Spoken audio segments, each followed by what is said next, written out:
What's good with it? Cheers! You know, I'm anticipating that Marvel Cosmic Invasions game that's supposed to be coming out. And got a developer interview. And apparently it's made by the same people that made the Ninja Turtles, Teenage Mutant Ninja Turtles Shredder's Revenge video game that came out back in what, 2020? Yeah, back in 2020 when that game came out. So we're gonna go and check this developer interview out here, see what's good with it.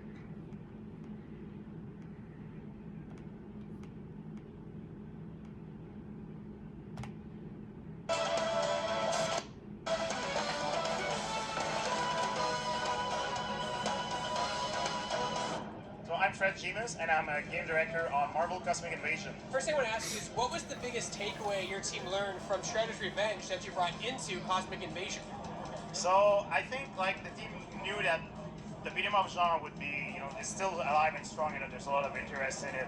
And having a beat 'em up game that is a bit more mainstream, or have more focus more on the action and on the arcade action, getting rid of tons of enemies at the same time, was something that came out as the strength of the Shredder's Revenge. And this is what we thought would work best also to kind of improve on with Cosmic Invasion.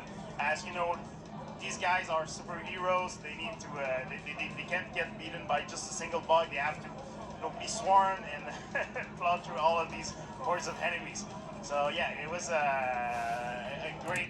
Yeah, I remember playing it a few years ago, and yeah, I had fun. I leveled up everybody.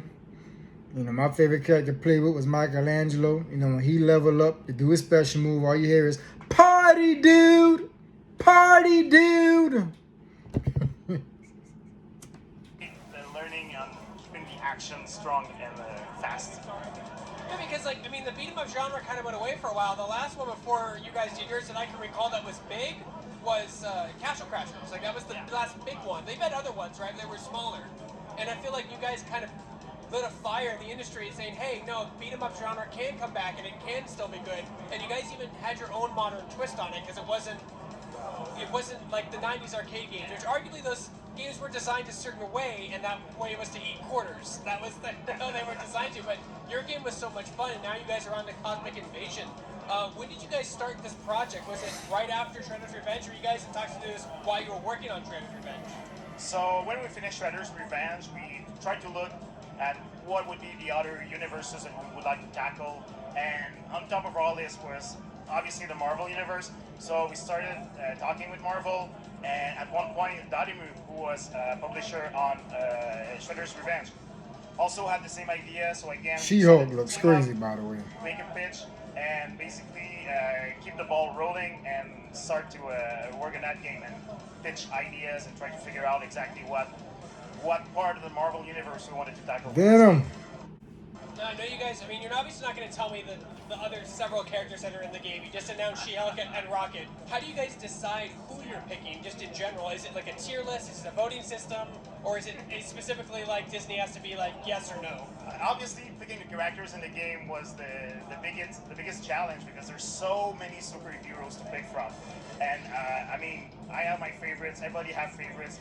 So when we decided to settle on the list, it's a big list, 15 playable characters for a beat 'em up. It's I don't know many games that did it, especially since this is day one in the game. It's not DLC. It's 15 characters you get with the game. So even though we had many, we had to choose.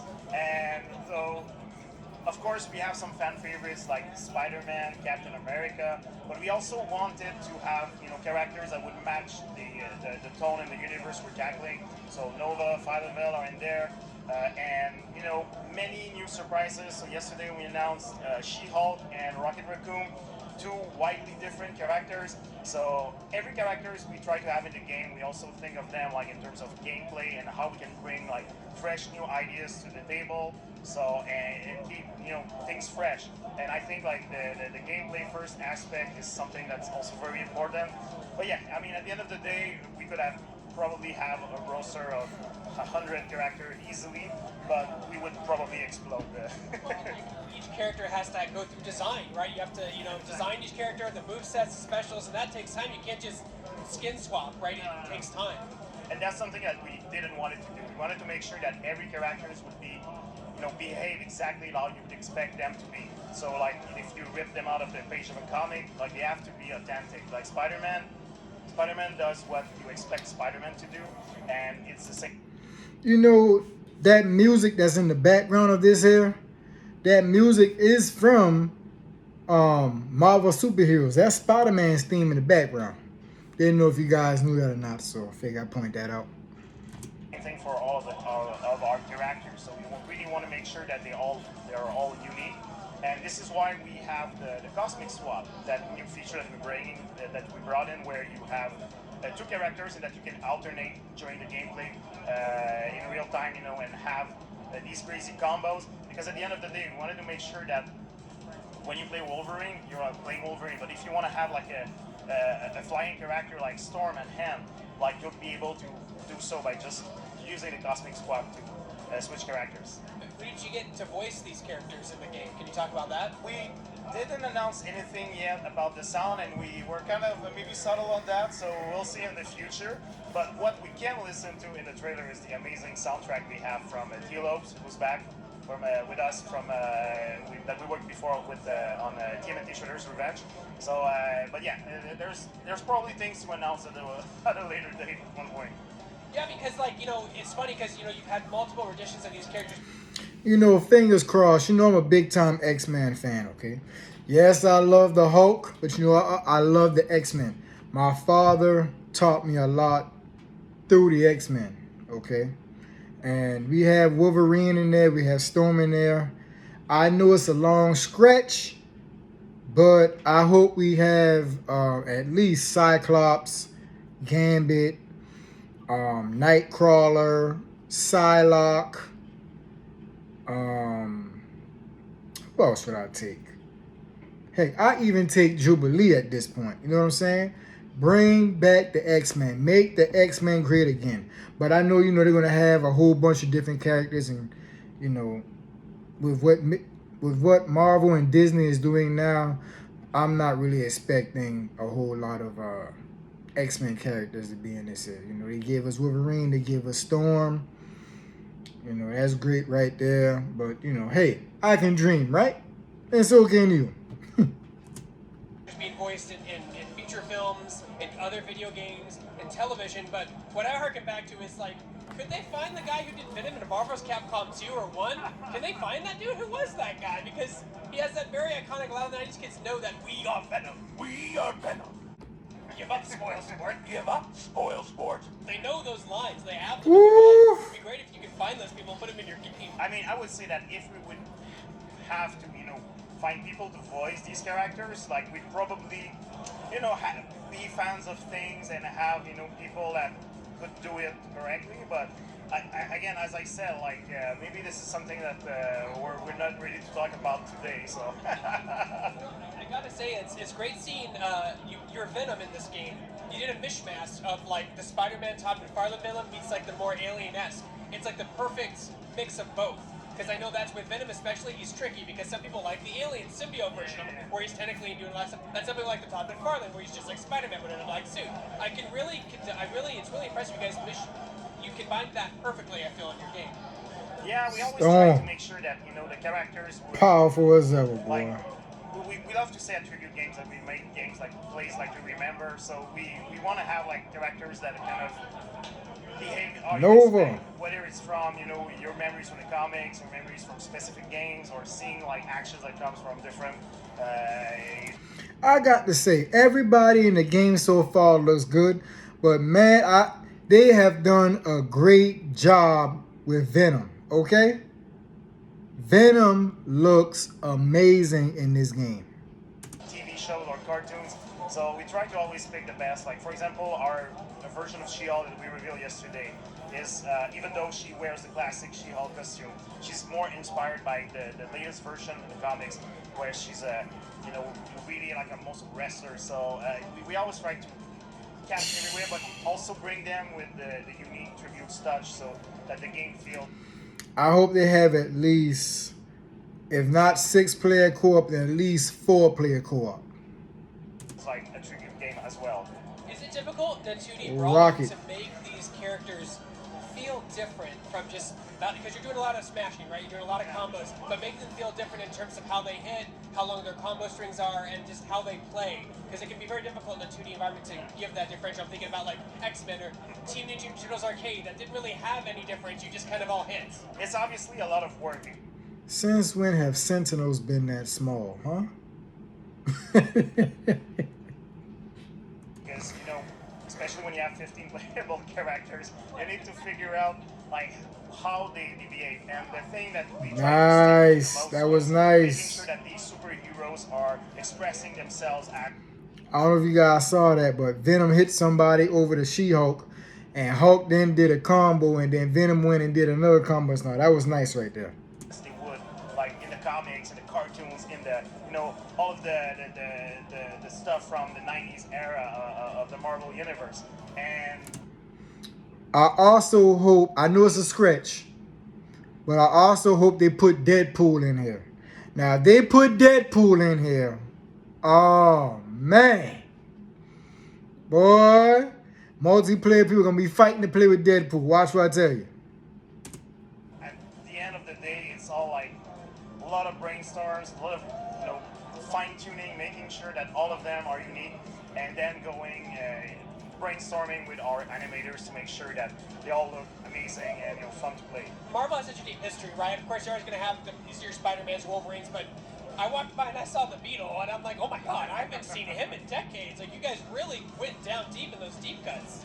Yeah, absolutely. It's a ton of fun because with Marvel, obviously you want to have like the fan favorite, the big names, but they also, you know, want you to have characters that have maybe haven't been seen in other games or, you know, other medias before, and have your own twist, like Phyla and even Nova. Apart from some like Marvel vs. Capcom games, he's not a character that we've seen much in video games, and is basically our main character because in this game.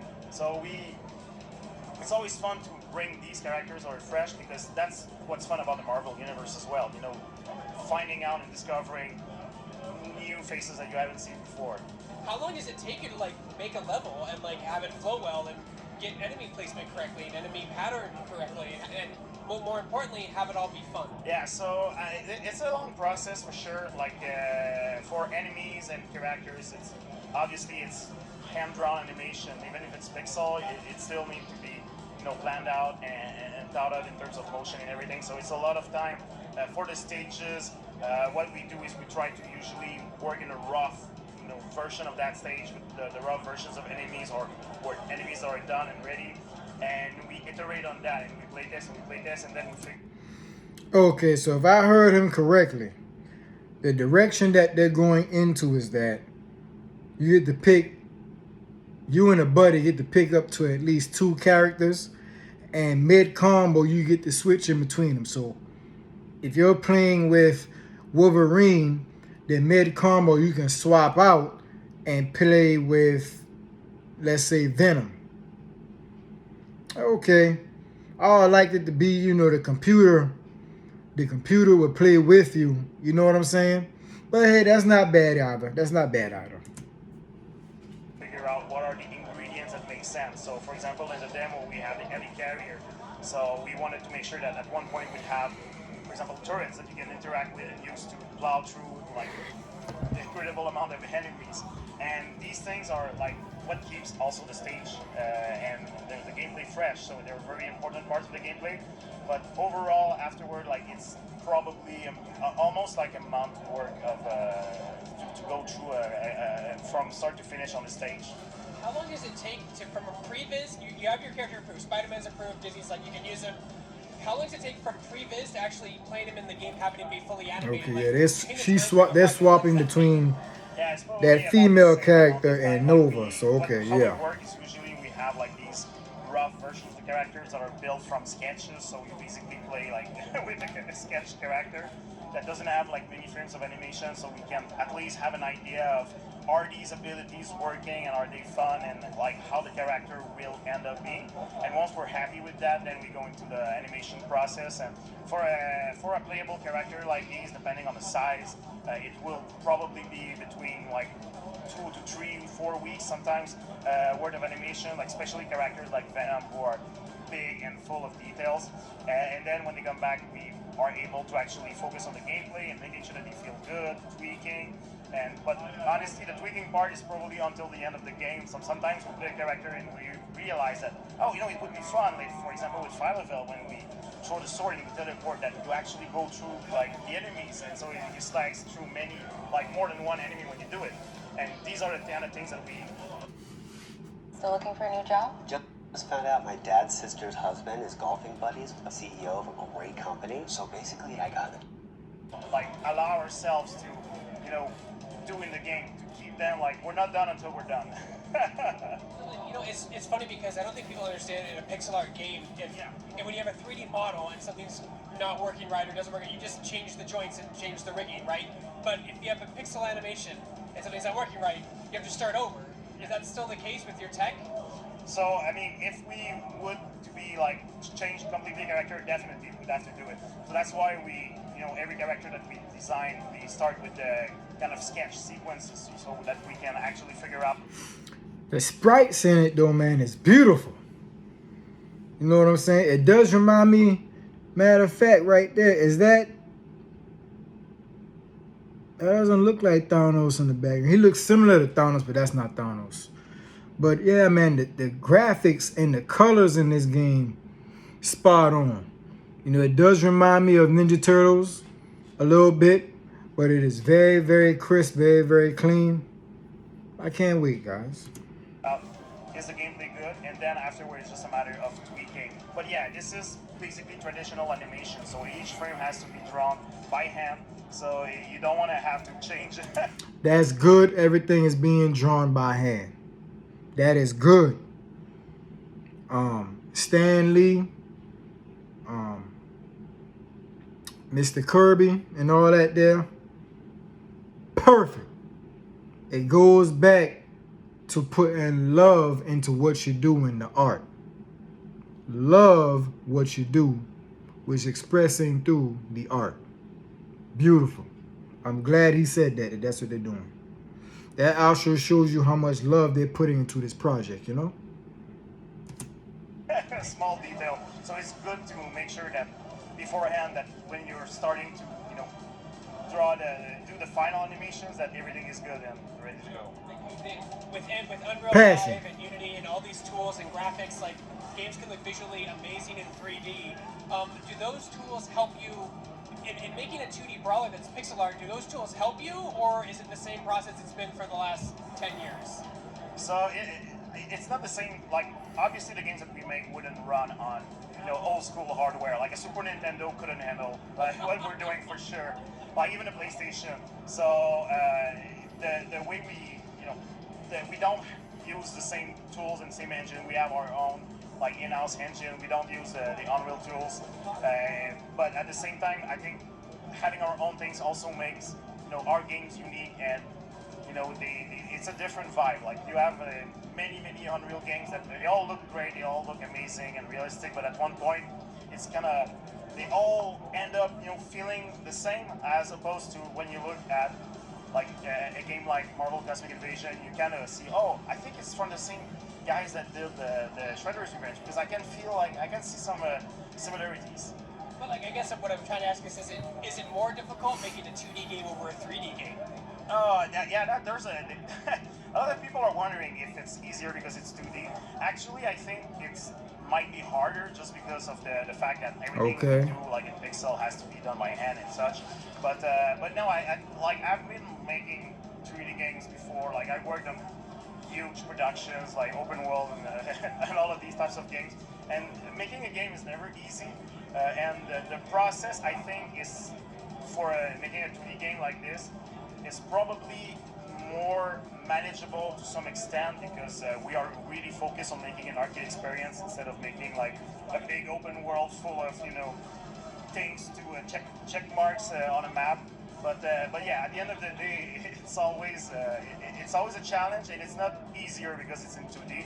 But we're pretty good, I think, at tribute games, especially to kind of plan ahead and figure out how to make these games. I'm glad it's showing you see the the most efficient way similarities possible, but also between the the two. most unique ways. What did the success of Shredder's Revenge open up for your studio? So obviously it was a great business card to to share with people. So we were approached by many people to see like if we would have interest to work with them and such. So it allowed us, I think, to be able to reach for like who would be our ideal partner for the next project. And yeah, Disney and Marvel were obviously like another universe we wanted to tackle. Like I'm a big fan of Marvel, as you noticed by the fact that Beatles in the game. So when we approached them, they were like, "Oh, you know what? That makes sense. That's a great idea, and let's make it happen." I'm only going to ask you one question about one character in the game, and it's the one you've seen in the chat, in the Discord, and everyone claiming, "Can we get Gambit?"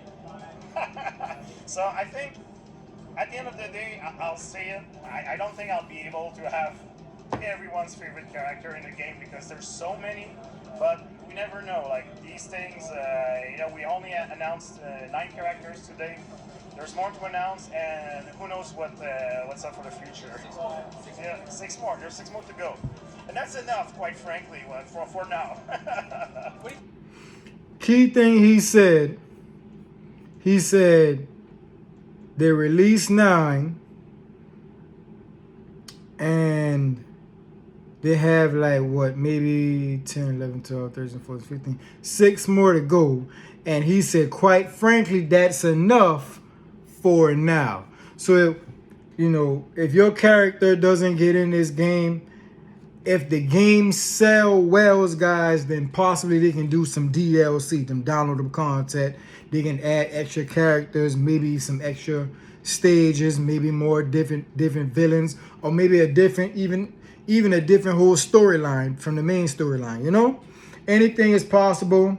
But you guys, if you guys want more characters, you guys gonna have to show your support for the game and voice who you would like to see, and then they'll have to go to Disney or Marvel and get permission. You know what I'm saying? So if you guys want to see your favorite character in there, like I would love to see, like I said, Cyclops, Deadpool, Gambit, Nightcrawler, Psylocke, heck, even the Phoenix or the Juggernaut. You never know. They probably won't put the Juggernaut in though.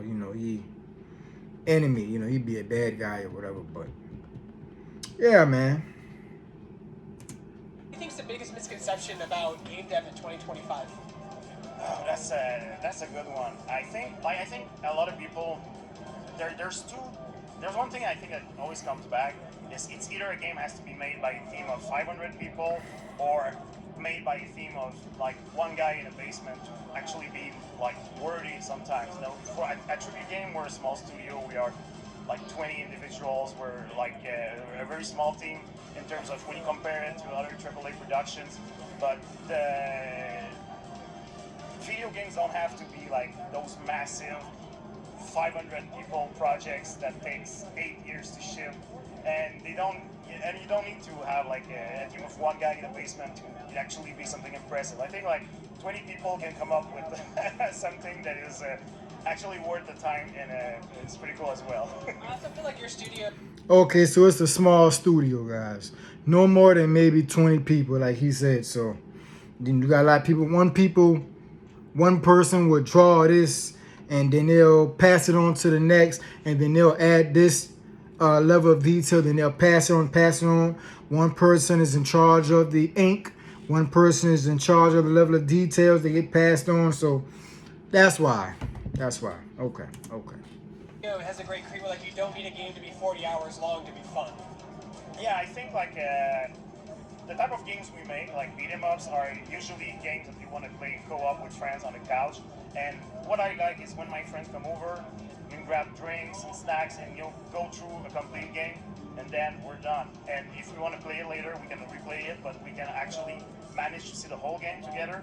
So I feel like there is a lot of value in replayability. So that's why on Marvel Cosmic Invasion, we not only have like crazy amount of characters in the game, but we also have a lot of content to unlock. We also have difficulty modifiers, so players can also tweak their experience to make it easier or even make it more challenging. But yeah, I think the replayability aspect is what keeps those retro games alive. So like, when you have unlockable content, does that mean we make it Wolverine in his blue and yellow outfit, or is that something? Is that something you have to do because they're hand drawn? You have to just create another character from scratch again, and because you can't just do a skin swap, right? We'll have character palettes in the game for sure. We had the same thing with in our previous game. So, but yeah, we'll see. If we have character palettes, I mean, a man can dream. Some of these bosses. Okay, so they will have extra costumes in the game. That's nice. I just hope they don't do that DLC crap. Now I got to pay to see Wolverine and his yellow and blue costume. You know what I'm saying? That'd be some bull right there. This senior game are like they're animated, but like how easy would it be to turn them into a playable character? That's a great question. Like, I mean, it depends. It depends. Okay, I just saw him switch from Wolverine to Venom. Everything is possible when the way we work.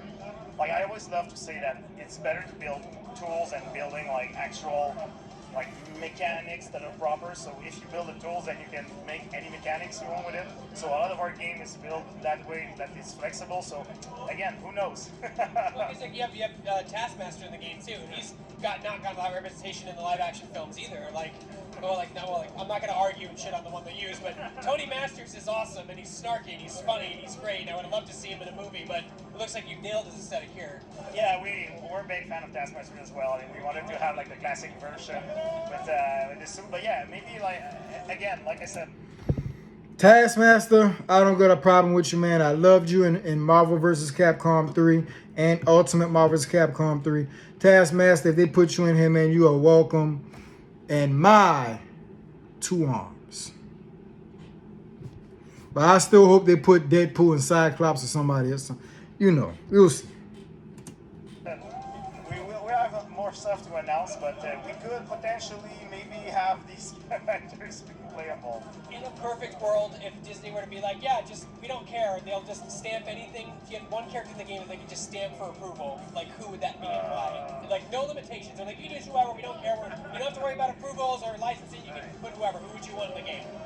All right, so that's like a trick question to know if for me to reveal a character that might be in the roster. So people confirm he won't be in the game, right? That's So I'll say one that I find like that is going to be like really out there, and that I won't say if he's in the game or not. But if I'm revealing him, it's probably because you can figure out that he's not. But one character, like I said earlier, when we think about all of these characters, we try to see who would be fun, who would be like in terms of gameplay. Mm-hmm. And at one point we were making fun with thinking about the Alpha Flight, like Puck. Puck is a super small brawler character. Ah, heck no. I mean, he's very obscure. No. Absolutely not. No. No. That would be a wasted slot. Okay? Nobody wants to see that. I don't want to say the M word. Nobody, I will say it. Nobody wants to see that mutant right there. Okay? Don't do it. That'd be a wasted slot. Nobody wants to see that mutant, all right? No. In terms of gameplay, it could be fun. It could be fun. Dude, that's a deep cut Alpha Flight. Like people don't know who they are, right? Like Sasquatch and Puck, and like those are great characters. We know who they are. We're Canadians, so it's a Canada superhero thing, so it makes sense. Oh my god, man, this is awesome. So when can we play Marvel Cosmic Invasion? So the game is planned for holiday 2025, so this year or later. We'll have an announcement on the actual release date a bit later this year. Like, we have plenty of things to announce, but yeah, stay tuned, but it's coming out this year. And then, as a last fun question, just did you guys sit down and play all those classic brawlers? And Captain America and the Avengers is one of the early ones. Of course, the Konami X-Men one, and then that was really it. Spider-Man has had a lot of them with varying degrees of quality over the last 20 years. Maximum Carnage, some other ones, very shaky. But like, did you guys play all the classics and see what we can do? And I've even seen some like NBC like the silhouette following. Like I've seen some of that stuff in your game. Do you guys go back and play all those, or did you make your team play all those before making the game? Well, actually, I'm a big retro game collector myself. I love playing retro games. Captain America: The Avengers is, I think, an underrated title. It's full of cheesy one-liners. It's full of attitude. It's pretty great. It's great. So bad, it's good. You cannot beat me. And I really love that game. Obviously, the X-Men arcade titles, Spider-Man: Maximum Carnage, and Separation Anxiety on the Super Nintendo and Sega Genesis are good ones. So these are titles that we play all the time after good games for sure. So it wasn't a matter of being forced to play them, but mostly trying sometimes to replay these classics just to refresh our memories. But we're pretty active yet still on the on the retro game front. So I know you guys are doing Cosmic Invasion now, and I'm going to talk to you all day. This will be my last question, I promise. Is your game now? But what's next for you guys after this comes out? Are you guys going to tackle The Simpsons? Are you guys going to tackle Sunset Riders? Are you guys going to go back into that deep bag of beat 'em ups and shoot 'em ups and try to do something in your own style? Sunset Riders was great. I would love to see a remake of that. I mean, obviously we don't have much to announce on that front for now. But yeah, we're pretty much focused right now on delivering the Marvel Cosmic Invasion game.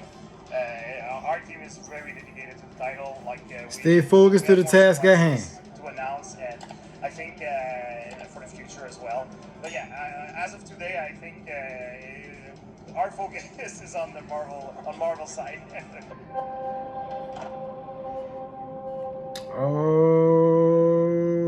Alrighty then. Make it cold. So yeah, I mean, I'm impressed. I mean, I've been sold. You know what I'm saying? I wish these guys the best of luck to bring this game, from their studio to our consoles at home. Yeah, you guys can just hope for your character to make it in. Like they said, they are open for DLC. So yeah, that's it for me. I'm going to wrap this thing up here. Guys, comment down below. Tell me who you would like to see in the game. Give this video a like. It will be a great help for the algorithm. And subscribe. 5,000 subscribers. Hooray!